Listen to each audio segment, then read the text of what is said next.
So your Honda Civic remote not working, so you got to get closer to the vehicle, push a button multiple times, maybe a delayed response when locking and unlocking the vehicle. The smart remote next to the ignition, start, stop button, stop line. Let's change that battery out and see if that helps. Be the first step I would do as a locksmith. With your remote right here, all you're going to need is a brand new CR2032 battery, and I do suggest a flat tip screwdriver. It just makes it easier, but I'll show you both ways. Flip it over, and we've got the emergency release. Pull that towards you, and when you do, emergency blade comes out. Now when you look down in here, you'll see that slot. I know you want to put it in and just twist it and pop it open. Do not do that. If you do, your buttons are going to pop out. And if your buttons pop out, in the comment below will be a link to how to put your buttons in the back part of this back together.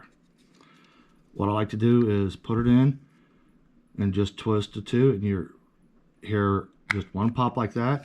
Then I like to put it down, buttons down. That little slot that was in there, take my key and put it in there and use that as a little pry tool. Holding the bottom piece right here down, let's pop that back piece off. There you go.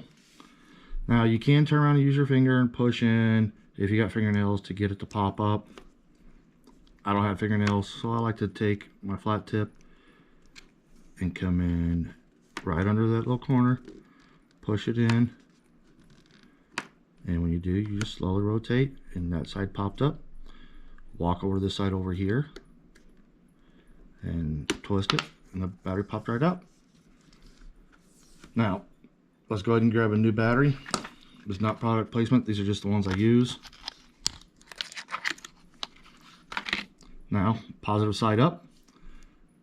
We're going to reverse, put it in, this piece first, push in, push down, and you've seen a little red light pop. Okay, sorry I had the phone ring.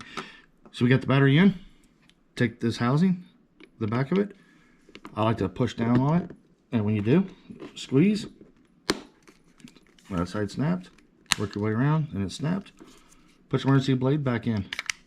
Hey, if you found this video helpful, if you would, leave a like, comment down below, and remember, let's be safe out there.